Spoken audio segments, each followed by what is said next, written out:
എൻ്റെ office കത്തിച്ചെന്തിനാ? Lavalin case പുറത്തു കൊണ്ടുവന്നോണ്ടല്ലേ? എന്നെ കൊല്ലാൻ കൊട്ടേഷൻ കൊടുത്തെന്തിനാ? ലാവ്ലിൻ കേസ് പുറത്തു കൊണ്ടുവന്നതല്ലേ? പിണറായി വിജയനെ അന്ന് രക്ഷപ്പെടുത്തിയ ആരാ? മരുമോനല്ലേ?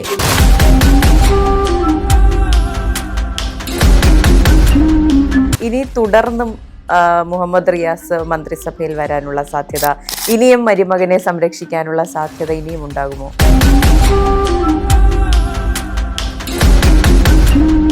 കൊല്ലുക എന്നുള്ളതാണ് അവർ ശരി. ടി പി ചന്ദ്രശേഖരനിക്ക് അങ്ങനെയല്ലേ കൊന്നത്? അതിന് മുമ്പ് എന്നെ കൊല്ലേണ്ടതായിരുന്നു. 2005 2013 ടി പി ചന്ദ്രശേഖരൻ മരിച്ചത്. കേരളത്തിൽ കടുകമ്പള്ളിക്കൊക്കെ സ്വന്തമായിട്ട് ശബരിമലയിൽ പോയി ഇത്തരം സ്വർണ്ണം എടുക്കാനൊക്കെ തൻ്റെ ഇടം ഉണ്ടാവുമോ? ഇല്ല. അതാർക്കാ തൻ്റെ ഇടമുള്ളത്? പിണറായി വിജയനോ? എന്നെ കൊല്ലാൻ വേണ്ടി പിണറായി വിജയനും പി ശശിയും കൊട്ടേഷൻ അവിടെ ഉണ്ട്. ജയിലിൽ വെച്ച് കൊല്ലാനുള്ള തീരുമാനമാണ്. അതുകൊണ്ട് എനിക്ക് പ്രൊട്ടക്ഷൻ വേണം.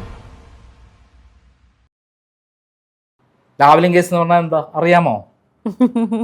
അറിയാം. ചെങ്കുളം പന്നിയാർ പള്ളിവാസൽ പദ്ധതികളിൽ അതിൻ്റെ പുനരുദ്ധാരണവും നവീകരണത്തിനും വേണ്ടി ഒരു കൺസൾട്ടൻസി കരാർ കൊടുക്കാൻ വേണ്ടി തീരുമാനിച്ചു ലാവ്ലിൻ എന്നുള്ള കമ്പനിക്ക്. ആ ലാവ്ലിൻ കൊടുത്ത അത് ഒരു കൺസൾട്ടൻസി കരാർ UDFന്റെ കാലത്താണ് കൊടുത്തിരുന്നത്. അതിന് യാതൊരു നിയമസാധുതയും ഉണ്ടായിരുന്നില്ല. കാരണം ഒരു പേപ്പറിൽ എഴുതി ധാരണാപത്രമായിരുന്നു. എന്നാൽ പിണറായി വിജയൻ വന്നപ്പോൾ അദ്ദേഹത്തിന് ഇലക്ഷന് മുമ്പ് തന്നെ 2 കോടി രൂപ ലാവ്ലിൻ കമ്പനിയുടെ ഇടനിലക്കാരൻ പോയി കൊടുത്തു. ഇവരാണ് ഭരണത്തിൽ വരാൻ സാധ്യതയുള്ളത്, പിണറായി വിജയൻ സ്വാധീനിക്കപ്പെടാൻ സാധ്യതയുണ്ടെന്ന് കണ്ണൂർ പോയി കൊണ്ടു കൊടുത്തു. അതിന് തെളിവുണ്ട്. അതിന് SNC ലെവലിൻ്റെ റിപ്പോർട്ടിൽ ഇതിൽ റിപ്പോർട്ടുണ്ട്. അതിനുശേഷം അദ്ദേഹം വിദ്യുച്ഛക്തി മന്ത്രിയാവുന്നു. അദ്ദേഹം ഈ 24 കോടിക്ക് ധാരണാപത്രം മാത്രം ഉണ്ടായിരുന്ന അവർക്ക് ധാരണാപത്രം എന്ന് പറയുന്നെങ്കിൽ ഒന്ന് ഇവർക്ക് ലോൺ ശരിയായി കൊടുക്കണം, പിന്നെ എന്തൊക്കെ ഇതൊക്കെ പഠിക്കണം, റിപ്പോർട്ട് ഫയൽ, അങ്ങനെയുള്ള കാര്യങ്ങൾക്കാണ് 24 കോടിക്ക് അവർ ധാരണാപത്രം ഉണ്ടാക്കിയത്. അത് പോയിട്ട് കൺസൾട്ടൻസി കരാർ മാറ്റി സപ്ലൈ കരാറാക്കി. സപ്ലൈ കരാർ എന്ന് പറഞ്ഞാൽ എന്താ അറിയാമോ? ഈ ചെങ്കുളം പന്നിയാർ പള്ളിവാസൽ പദ്ധതികൾക്ക് ആവശ്യമായ ജനറേറ്ററുകൾ, പിന്നെ അതുപോലുള്ള പൈപ്പുകൾ, പൈപ്പുകൾ, അങ്ങനെ തുടങ്ങിയ ഒത്തിരി കാര്യങ്ങളുണ്ട്. ഇതൊക്കെ സപ്ലൈ ചെയ്യാനുള്ള ഒരു കരാർ അവർ ധാരണയാക്കി. അത് 278 കോടി രൂപയ്ക്കാണ്. തിരിച്ചിട്ട് അന്നത്തെ CPM MP-യും CIT അഖിലേന്ത്യാ പ്രസിഡന്റും ആയിരുന്ന ബാലാനന്ദൻ, വിദ്യുച്ഛക്തി അവരെ അസോസിയേഷൻ്റെ പ്രസിഡന്റാണ്.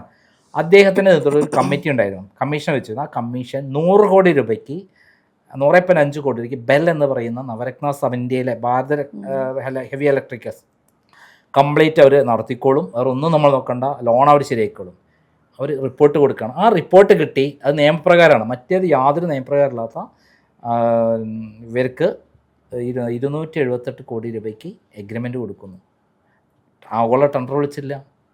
പിന്നെ Kerala luxury board full quorum meeting കൂടണം, ഡയറക്ടർ ബോർഡ്, അതുണ്ടായില്ല. കേരള ക്യാബിനറ്റ് മീറ്റിംഗ് ബോർഡ് തീരുമാനിക്കണം, അതില്ല. പിണറായി വിജയൻ തീരുമാനിച്ചു, അത് നടന്നു. ഇതാണ് ആ കേസ്. അതെ. അപ്പോൾ ഈ സത്യങ്ങളൊക്കെ തുറന്നു പറയുന്നത് കൊണ്ടാണോ പലപ്പോഴും കേസിന്റെ പേരിലും ഒക്കെ വേട്ടയാടുന്നത്? പിണറായി വിജയന്റെ ഭാഗത്ത് നിന്ന് ഒരു വേട്ടയാടലുണ്ടാകുന്നത്? എൻ്റെ ഓഫീസ് കത്തിച്ചെന്തിനാ? ലാവ്ലിൻ കേസ് പുറത്തു കൊണ്ടുവന്നോണ്ടല്ലേ? എന്നെ കൊല്ലാൻ കൊട്ടേഷൻ കൊടുത്തെന്തിനാ? ലാവ്ലിൻ കേസ് പുറത്തു കൊണ്ടുവന്നതല്ലേ? പിണറായി വിജയനെ അന്ന് രക്ഷപ്പെടുത്തിയ ആരാ? മരുമോനല്ലേ? മരുമോൻ എൻ്റെ ക്രൈമിൻ്റെ ഓഫീസ് കത്തിക്കുകയും റിയാസിൻ്റെ നേതൃത്വത്തിൽ ഗുണ്ടകൾ കത്തിക്കുകയും അവിടെ നിന്ന് ലാവ്ലിൻ്റെ സുപ്രധാന രേഖകളും അതേപോലെ കമല ഇൻ്റർനാഷണൽ എക്സ്പോർട്ടിംഗ് കമ്പനിൻ്റെ രേഖകളും കടത്തിക്കൊണ്ടുപോയും അത് വെച്ച് ബ്ലാക്ക് മെയിൽ ചെയ്തിട്ടല്ലേ മോളെ കല്യാണം കഴിച്ചെടുത്ത്? അതറിയാമോ?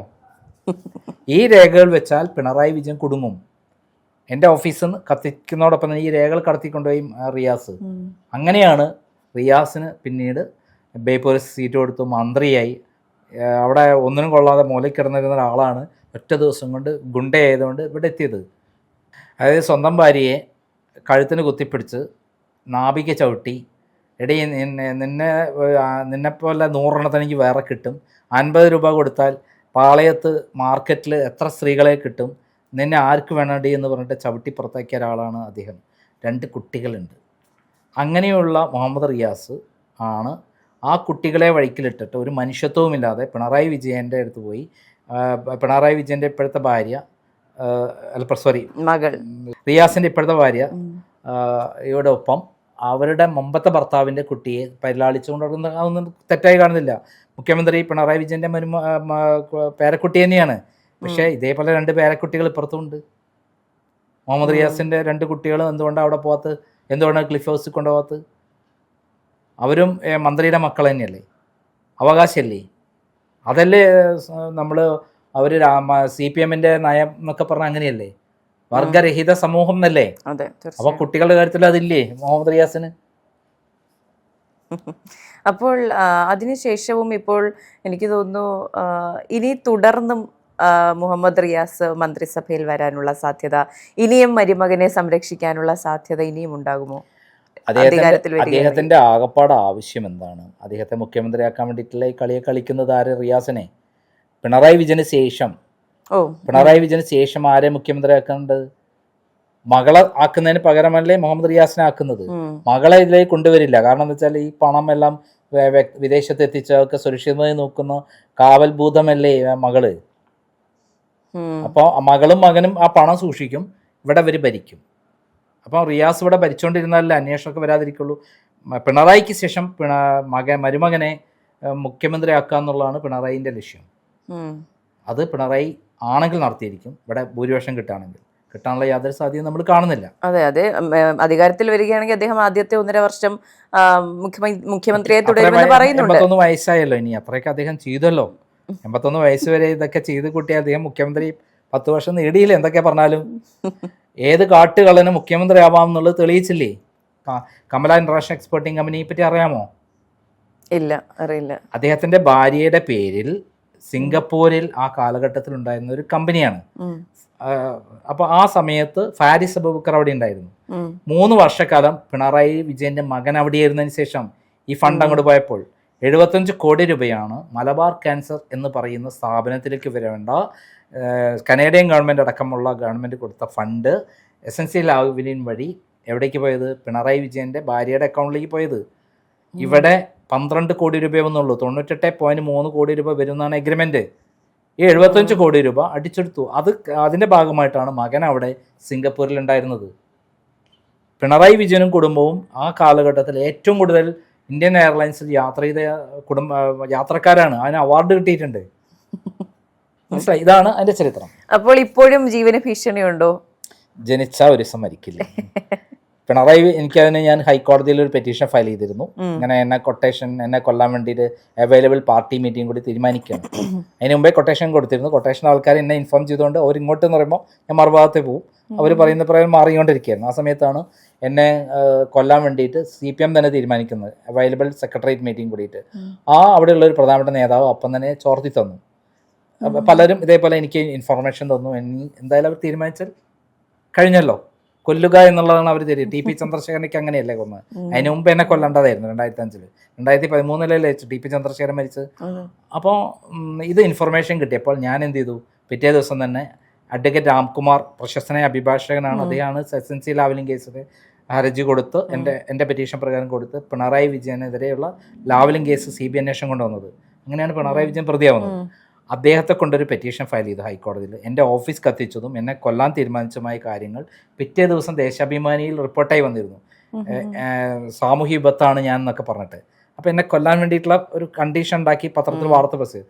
ഞാൻ ഇത് ഹൈക്കോടതി പോയി എന്നെ കൊല്ലാൻ വേണ്ടി പിണറായി വിജയൻ തീരുമാനിച്ചിട്ടുണ്ട്, ഗൂഢാലോചന അന്വേഷിക്കണം എന്ന് പറഞ്ഞു. എന്നെ കൊല്ലുന്ന പ്രൊട്ടക്ഷൻ വേണമെന്നല്ല പറഞ്ഞു, ഗൂഢാലോചന അന്വേഷിക്കണം എന്ന് പറഞ്ഞിട്ട് ആ പെറ്റീഷനിൽ 10-20 സ്ഥലത്ത് പിണറായി വിജയൻ്റെ പേരൊക്കെ വെച്ച് ഞാൻ ഹൈക്കോടതി പെറ്റീഷൻ ഫയൽ ചെയ്ത് പത്രക്കാർ കൊടുത്തു. വലിയ വാർത്തയായപ്പോൾ എന്നെ കൊല്ലുകയാണെങ്കിൽ ആരായിരിക്കും പ്രതി? പിണറായിയാവും പ്രതി. അപ്പം പിണറായി എന്ന് പറഞ്ഞാൽ ലോകത്തിലെ ഏറ്റവും വലിയ ഭീരുവാണ്. അദ്ദേഹം വേറെ ആൾക്കാരെ കൊണ്ടല്ലേ കൊല്ലിക്കുക. അപ്പോൾ അദ്ദേഹമാണ് പ്രതി എന്ന് കണ്ടപ്പോൾ അദ്ദേഹം അതിന് നിൽക്കുമോ? അതുകൊണ്ട് ഞാൻ ഇപ്പം അദ്ദേഹത്തിൻ്റെ പ്രൊട്ടക്ഷനിലാണ് ജീവിക്കുന്നത്. പിന്നെ കള്ളക്കേസ് എടുക്കുന്നു, ജയിലടയ്ക്കുന്നൊക്കെ വേറെ വഴിക്ക് തന്നെ ജയിലിൽ വെച്ച് തീർക്കാൻ പറ്റുമോ എന്നുള്ളത് നോക്കിയതാണ്. അത് കോടതി പോകുമ്പോൾ ഞാൻ കോടതിയിൽ ആദ്യം പറയുന്നത് എന്താ അറിയോ? എന്നെ കൊല്ലാൻ വേണ്ടി പിണറായി വിജയനും P ശശിയും കൊട്ടേഷൻ അവിടെ ഉണ്ട്, ജയിലിൽ വെച്ച് കൊല്ലാനുള്ള തീരുമാനമാണ്, അതുകൊണ്ട് എനിക്ക് പ്രൊട്ടക്ഷൻ വേണം. റെക്കോർഡിൽ എന്തെങ്കിലും സംഭവിച്ച ആരെ തലയിലാണ് പോവുക? അതും പിണറായിയുടെ തലയാണ്. പിണറായി ചെയ്യുന്നതാണല്ലോ, കള്ളക്കേസല്ലേ എൻ്റെ പേരിലൊക്കെ എടുക്കുന്നത്. അതെ. അപ്പോൾ ഇനി ശബരിമല സ്വർണ്ണക്കൊള്ള വിഷയത്തിലും ഇത് തന്നെയാണ് ഈ കേസിന്റെയും ഭാവി. ശബരിമല കൊള്ളക്കേസ് നമ്മൾ പഠിക്കേണ്ട ഒരു കാര്യം എന്താ അറിയോ?